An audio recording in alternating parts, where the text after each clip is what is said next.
I have something I like to call access points. I think some people will use the term high ceiling, low floor, or low floor, high ceiling. And for me, access points the is a specific set of things that we use to engage all of our learners, and specifically learners with learning exceptionalities.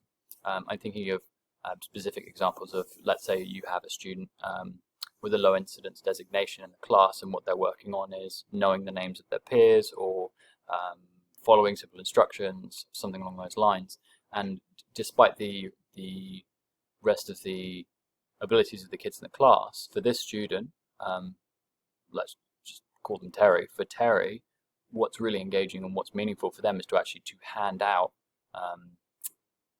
class items to other students. And so when the teacher says, please can you give this to Amir, they go and Terry takes it and gives it to Amir. Please can you give this to Sarah, goes and takes it to Sarah. And for Terry, this is meaningful, this is engaging, and this is actually something that could even be on an IEP. So the access point, the location at which Terry is actually engaging and accessing their own learning in the class is not the same as all the other students, because we are making sure that we have a universal design for learning so that the students are met where they are and we help them from where they are.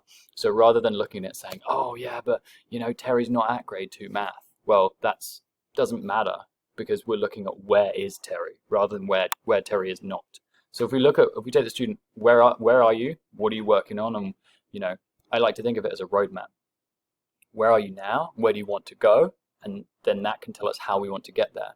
But if you try and get to a place and you don't know where you're starting from, you will never be able to navigate there. So I think if we look at the student and say, what are they working on? What are their strengths? What are their stretches? Where do we want to help them? Where do we want to give them learning opportunities? Thinking about those access points, thinking about times in the day that exist in all lessons, and thinking about, oh, if this student is working on their letter recognition, well, when you're writing something on the board, you can say, oh, can you come up and find me all the letter P's while you're writing the shape of the day, while you're writing a journaling activity or in school this week.